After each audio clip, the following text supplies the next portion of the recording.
जय जगन्नाथ। नमस्कार प्रिय दर्शक बंधु, मु ज्योतिषाचार्य प्रमोद कुमार पंडा आपण को स्वागत करुच्ची आपण मानकर प्रिय चैनल एस्ट्रो कल्याण चैनल को। प्रिय दर्शक बंधु, जो व्यक्ति मान तो चैनल को देखुंत सब्सक्राइब करना सब्सक्राइब करंतु एवं ये भिडियोटी को एते लोक को शेयर करंतु जे समस्त मंगलमय हो, समस्त सफलता मिल। 26 फेब्रुआरी 2025 मसीहा महाशिवरात्रि बुधवार दिन पड़े। ताले आजिर प्रथम एपिसोड होउची व्यापार वाणिज्य करुथिबा व्यक्ति उन्नति, ऋण मुक्ति पाए उपाय। महाशिवरात्रि दिवस निश्चित रूप से किछि भाग्यर परिवर्तन घटिबो एवं ऋण मुक्ति हबो जदि आज दिवस आमे किछि विधान एवं विधि करिबा। ताले प्रिय दर्शक बंधु मन रखिथिबा दरकार, महाशिवरात्रि आमे समस्ते पालन करिथाउ, उपवास करिथाउ।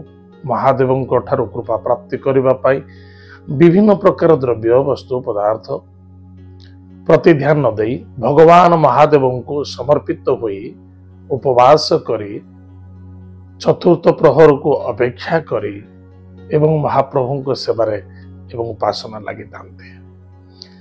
महादेव कृपा मध्य पड़ी था। निश्चित रूप से आज आम किसी एमती कार्य करवा जहा फल आमको अधिक रु अधिक उपाय मिल।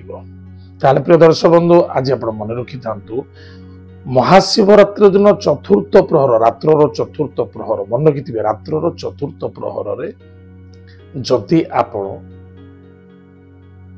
कौन करेंगे, महू कनियारी फूल रे महू लगाई 108टी कनियारी फूल महूयुक्त महादेव शिवलिंग रे दान करिवे।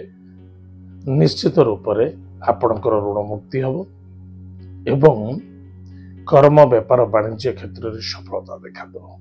सिर्फ महू मन रखि था।